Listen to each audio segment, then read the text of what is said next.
नमस्कार साथियों, मैं कुणाल आप सभी का संस्कृति आईएएस यूट्यूब चैनल पे स्वागत करता हूं। आज की वीडियो में हम लोग बात करने वाले हैं कि क्या अपनी जन्मस्थली की लड़ाई जीत पाएंगे श्री कृष्ण। दरअसल मथुरा में एक ईदगाह है और उस ईदगाह स्थल पे लड़ाई चल रही है दोनों ही समुदायों में। दरअसल एक लंबे समय से यह मांग की जा रही है कि जो ईदगाह परिसर है, यदि हम इस ईदगाह परिसर को देखते हैं, जानते समझते हैं, तो इस पूरे के पूरे परिसर में हिंदू प्रतीक हैं। यह साफ सिद्ध करते हैं कि यह पहले एक हिंदू स्थान था और हिंदू धर्म स्थान होने के बाद औरंगजेब ने इसको तुड़वाया और एक ईदगाह बनवा दिया। हम न्यायालय से यह मांग करते हैं कि वापस से हिंदू धर्म को यह जमीन सौंप दी जाए ताकि हम अपने आराध्य श्री कृष्ण के लिए यहाँ पर एक भवन बनवा सकें, एक मंदिर बनवा सकें, ताकि जितने भी तीर्थ यात्री वर्ष भर यहाँ आते हैं वह सभी आ सकें इस स्थान पर और आकर के अपनी आस्था प्रकट कर सकें। ठीक है, तो दरअसल क्या था, मैं आपको बताता हूँ कि कल मामला जो था यह हाई कोर्ट में था और इलाहाबाद हाई कोर्ट ने दरअसल एक जजमेंट दिया था। इलाहाबाद हाई कोर्ट के अंदर लगातार बहुत सारी याचिकाएं पहुंची। याचिकाओं में मांग हो रही थी कि आप एक आयोग का गठन कीजिए, जो आयोग इस परिसर में जाकर के चीजों का इंस्पेक्शन करेगा और इंस्पेक्शन करने के बाद में अंत में यह बताएगा कि यह स्थान वास्तव में हिंदुओं का है या नहीं। तो इसकी मांग की जा रही थी। तो कल इलाहाबाद उच्च न्यायालय ने यानी कि 14 दिसंबर को इलाहाबाद उच्च न्यायालय ने अनुमति दे दी कि ठीक है, आप आयोग बनाइए, आयोग बनाने के बाद सर्वेक्षण कीजिए और सर्वेक्षण के जो भी निष्कर्ष होंगे वह आके आप हमें बताइएगा, फिर अंतिम निर्णय हम उसके बाद बताएंगे। ठीक है जी। अब क्या हुआ कि जो दूसरा समुदाय यानी कि जो मुस्लिम समुदाय के लोग थे, वह सभी लोग पहुंचे आज उच्चतम न्यायालय। उन्होंने सुप्रीम कोर्ट में एक याचिका लगाई और याचिका लगाते हुए कहा कि हम आपसे यह चाहते हैं कि आप जो यह फैसला इलाहाबाद हाई कोर्ट के द्वारा दिया गया था इसको रद्द कर दीजिए ताकि आयोग ना बने और सर्वेक्षण ना हो पाए। तो सुप्रीम कोर्ट ने कहा कि जब आदेश आ ही गया तो मैं भी इसमें क्यों पढ़ूं, है ना, हो जाने दो, दूध का दूध पानी का पानी हो जाएगा, मामला साफ हो जाएगा। यदि आपका स्थान है तो आपको मिलेगा, यदि उनका स्थान है तो उनका मिलेगा। चिंता करने की क्या बात है, क्यों परेशान होने, हम निष्कर्षों के आधार पर ही सारी बातचीत करेंगे, कोई ऐसी परेशानी वाली बात नहीं है। तो जरूरी है कि हम लोग समझें कि पूरा विवाद क्या है इस स्थल पे लेकर के और हमारे जो कानून है वह इस मामले को लेकर क्या कहते हैं। लेकिन उस सबसे पहले जरूरी है कि आप लोग देख लें एक प्रश्न को जो इस खंड से आप लोगों के लिए एक प्री में पूछा जा सकता है। हालांकि पूरा कंटेंट आपके मेंस के लिए बेहद महत्वपूर्ण है, मुख्य परीक्षा में यह तमाम बातें आपसे पूछी जा सकती हैं। और इतना ही नहीं, यह पूरा मामला आपकी केस स्टडी के लिए भी बहुत जरूरी है। आपसे कहेगा कि आप कलेक्टर हैं, आपके क्षेत्र में ऐसा विवाद हो गया, क्या करोगे। तो समझिए मामला, आपको बहुत कुछ जानने सीखने को मिलने वाला है। ठीक है, तो इलाहाबाद उच्च न्यायालय ने कहा कि जो मथुरा में शाही ईदगाह मस्जिद है, ठीक है, तो ईदगाह मस्जिद के सर्वेक्षण के लिए आयोग का गठन आप कर सकते हैं। यह निर्णय दिया था न्यायमूर्ति मयंक कुमार जैन की पीठ ने। हालांकि जो यूपी का सुन्नी सेंट्रल वक्फ बोर्ड है वह उच्च न्यायालय के आदेश के खिलाफ फिर उच्चतम न्यायालय में गया और उच्चतम न्यायालय में जो हुआ मैंने आपको बताया। ठीक है, लेकिन कृष्ण जन्मभूमि विवाद क्या है, सबसे पहले आप लोग यह समझिए अब कि वास्तव में यह विवाद इतना अधिक क्यों भरा हुआ है। अलग अलग याचिकाएं लगी हैं, ठीक है, और याचिकाओं में कहा गया है कि देखिए, पहली बात तो जो मथुरा स्थान है ना, मथुरा भगवान कृष्ण का जन्म स्थान है। अब भगवान कृष्ण के जन्म स्थान पर मस्जिदें क्या कर रही हैं, यह समझने वाली बात है। और जिस स्थान पर मस्जिद बनाई गई है ना, वह स्थान भगवान कृष्ण के जन्म से संबंधित है। ठीक है, और अगर हम इस क्षेत्र की बात करें तो यह 13.77 एकड़ का पूरा परिसर है जो भगवान श्री कृष्ण की जन्मभूमि या जन्मस्थली है। तो इसीलिए हम आपसे यह चाहते हैं, किससे, कोर्ट से हम यह चाहते हैं कि आप आदेश पारित करें ताकि जो यह शाही मस्जिद है, यह शाही ईदगाह मस्जिद यहाँ से हटा दी जाए और यहाँ पर भगवान कृष्ण का एक भव्य मंदिर बनाया जाए। यह मांग की गई और इन्होंने यहाँ पर यह भी प्रस्तुत किया अपनी याचिकाओं में कि आप जाइए, यह जो शाही ईदगाह मस्जिद है, आप इस मस्जिद के अंदर जाइए और मस्जिद में जाकर देखिए, आपको तमाम हिंदू प्रतीक देखने को मिलेंगे जो बताएंगे कि किस प्रकार औरंगजेब के द्वारा जो नीति अपनाई गई थी, जो कट्टर इस्लामिक नीति थी, उसके द्वारा, उसके तहत इस पूरे क्षेत्र के अंदर तोड़फोड़ की गई और बाद में इस परिसर को इस्लामिक परिसर का रूप दे दिया गया। ठीक है, तो इन्हीं सब मांगों के लिए, इसी सब कार्यक्रमों को निष्कर्ष पर पहुंचाने के लिए लगातार मांग कर रहे थे कि आयोग बनाइए, सर्वेक्षण कराइए। हाईकोर्ट ने कहा कि ठीक है, बना लेते हैं, जो होगा देखा जाएगा। अगर हिंदू के प्रतीक मिलते हैं, दिखता है कि यह एक हिंदू परिसर है तो निर्णय उनके पक्ष में, यदि दिखता है कि जो स्थान है यह मुस्लिम परिसर है तो फिर उनके क्षेत्र में यह पूरा का पूरा निर्णय दिया जाएगा, ऐसा कहा गया है। ठीक है, इतिहास समझते हैं कि यह जो अभी आज के समय में ईदगाह मस्जिद परिसर है, इसका इतिहास क्या है। तो देखिए, इस स्थान पर वर्ष 1618 में ओरछा के राजा वीर सिंह बुंदेला ने एक भव्य मंदिर का निर्माण कराया था। यह मंदिर काफी अच्छा था। लेकिन हम सभी जानते हैं कि 1618 में मंदिर बन जाने के बाद एक समय आया जिस समय औरंगजेब गद्दी पर बैठा। कब बैठा था औरंगजेब गद्दी पर? तो देखिए, औरंगजेब ने गद्दी संभाली 1657 में और 1707 तक शासन किया। इस दौरान कट्टर इस्लामिक नीति अपनाई और अनेक मंदिर उसने तोड़े, ऐसे हमें साक्ष्य मिलते हैं। तो उन्हीं तोड़े गए मंदिरों में से एक स्थान यह भी था जिसके ऊपर तोड़फोड़ की गई और एक शाही ईदगाह मस्जिद का निर्माण करा दिया गया था औरंगजेब के द्वारा 1670 में। ठीक है, जब यह पूरी की पूरी घटना हुई तो फिर यहाँ पर एक मस्जिद स्थापित हो गई। हालांकि उसके बाद भी काफ़ी चीज़ें चलती रहीं, जैसे कि वर्ष 1815 में बनारस के राजा पटनीमल ने ईस्ट इंडिया कंपनी से नीलामी में इस परिसर को 13.77 एकड़ ज़मीन को खरीद लिया था, इस परिसर में से। ठीक है, उसके बाद क्या हुआ कि जो राजा के वंशज थे, जिसमें राजा किशनदास और राय आनंद दास शामिल थे, उन्होंने यह ज़मीन जुगर किशोर बिरला को बेच दी 13,400 रुपये में। और जिसके बाद यह जो जमीन थी यह रजिस्टर हो गई पंडित मदन मोहन मालवीय और अन्य के नाम पर। उसके बाद से यह भूमि हिंदू लोगों के अधीन है, उनके ही क्षेत्र में चल रही है। फिर इसके बाद हम देखते हैं कि श्री कृष्ण जन्मभूमि ट्रस्ट की स्थापना हुई, जुगल किशोर बिरला ने की थी जिसकी स्थापना, और कटरा केशव देव मंदिर पर मालिकाना हक भी इन्होंने फिर उसके बाद में हासिल कर लिया।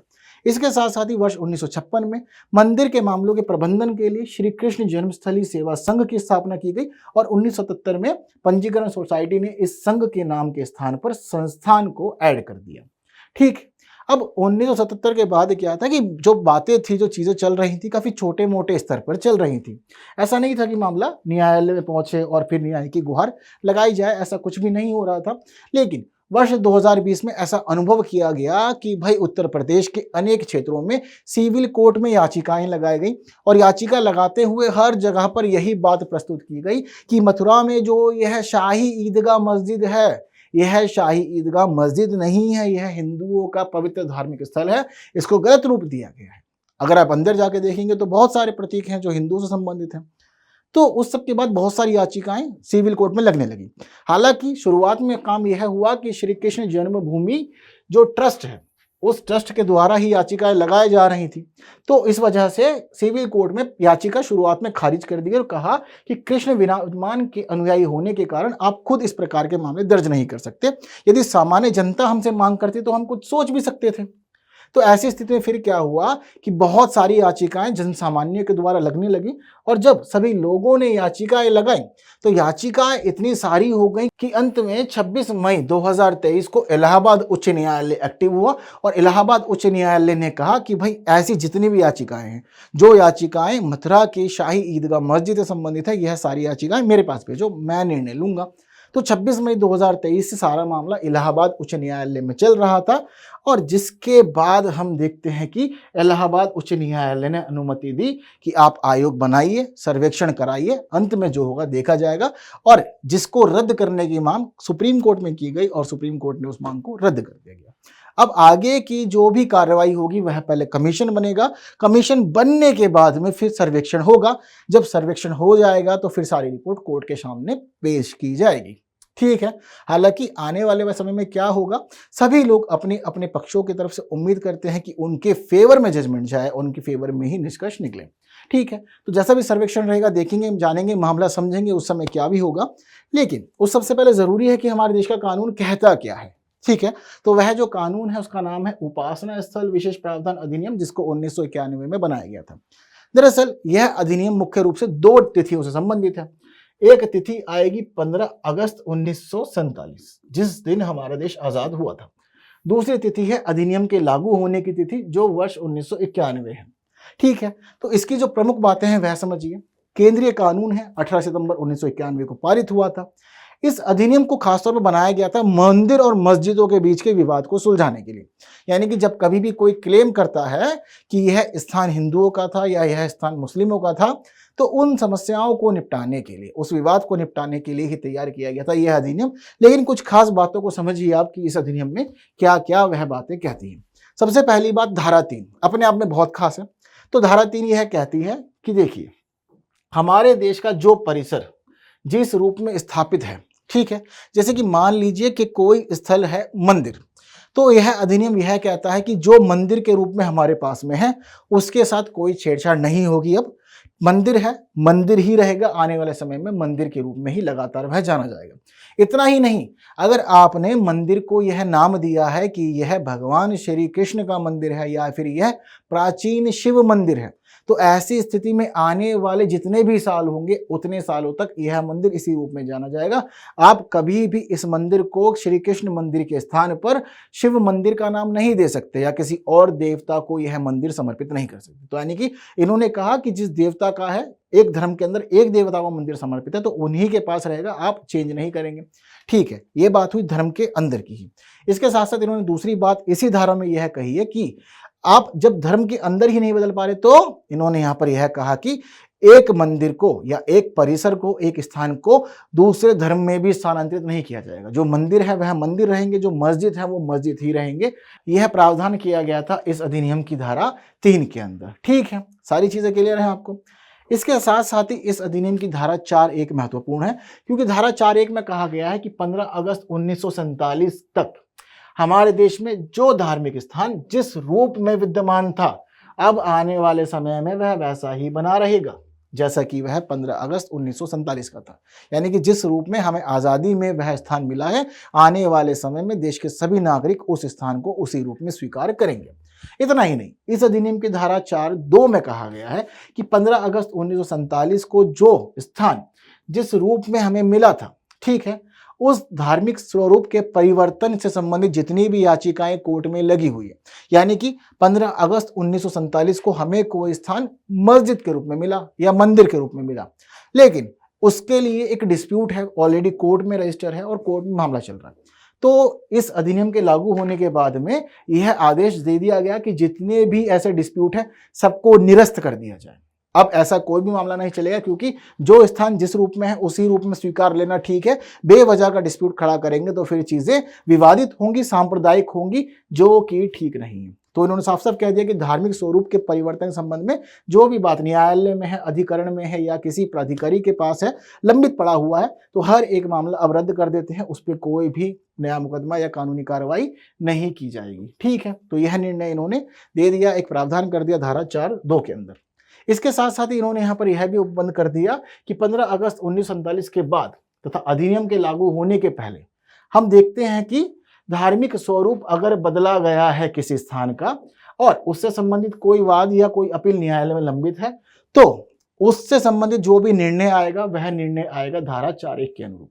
यानी कि 15 अगस्त 1947 के बाद में आपने किसी स्थान का स्वरूप बदल दिया, जैसे कि वह मंदिर था, मस्जिद बना दी, या कहीं पे मस्जिद थी या मंदिर बना दी। अब क्या हुआ कि अधिनियम लागू हो गया है, और अधिनियम लागू होने के बाद में अब आप अभी तक किसी लंबित मामले से जूझ रहे हैं, तो उस लंबित मामले का समाधान किस रूप में होगा? उस लंबित मामले का समाधान होगा धारा 4(1) के अनुसार। और धारा 4(1) क्या कहती है? यह कहती है कि वह स्थान 15 अगस्त 1947 को जिस रूप में मिला था उसी रूप में विद्यमान रहेगा। छेड़छाड़ जो हुई है सब खत्म कर दी जाए।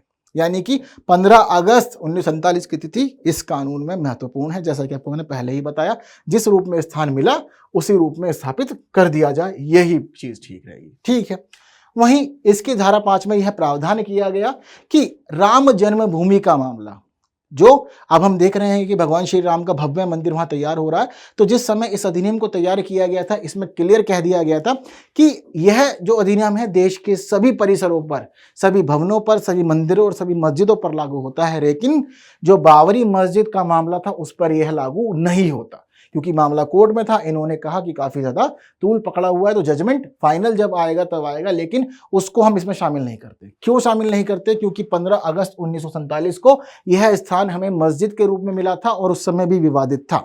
तो जो कोर्ट निर्णय लेगा वह अंतिम होगा, और हमने देखा कि निर्णय किस रूप में आया है। ठीक है, तो इसकी धारा 5 के तहत ही पहले ही राम जन्मभूमि और बाबरी मस्जिद विवाद को बहाल कर दिया गया था।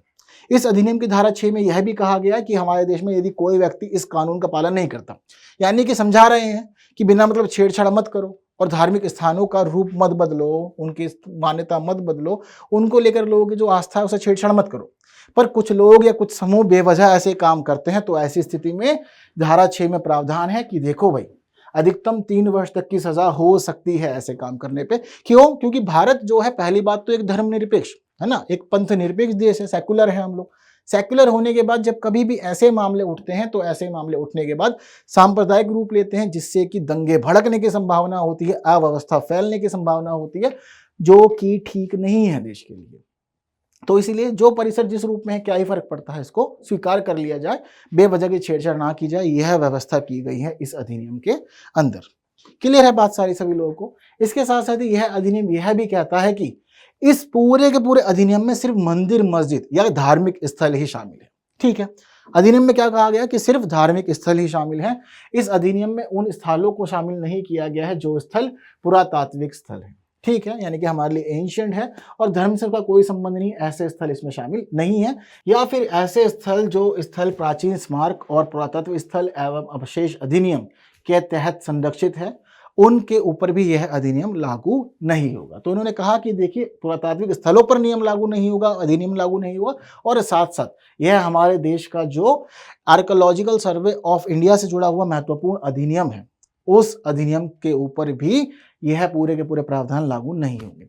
इसके साथ साथ यहाँ पर इन्होंने एक महत्वपूर्ण बात यह भी प्रस्तुत की कि अधिनियम के लागू होने से पहले ही अंतिम रूप से निपटा दिए गए जो मामले हैं, अब अधिनियम उस बात पर भी लागू नहीं होगा। ठीक है, ये बात क्लियर है आप सभी लोगों को। तो यह सारी जो महत्वपूर्ण बातें थी सभी इसमें की गई है। इसके साथ साथ यहाँ पर यह भी कह दिया गया है कि कोई मामले जो धार्मिक मामले थे, मंदिर मस्जिद को लेकर, दोनों पक्षों ने मिलजुल के सुलटा लिया, आपस में निपटा दिए हैं, कह दिया है कि ठीक है, निर्णय आ गया, फाइनली हम चाहते हैं कि मंदिर रहे या मस्जिद रहे। तो ऐसे मामलों में भी अब न्यायालय कोई भी इंटरफेयर नहीं करेगा और जितने भी मामले हैं अब आने वाले समय में कोर्ट में नहीं चलेंगे, क्योंकि समझौता दोनों पक्षों ने कर लिया है।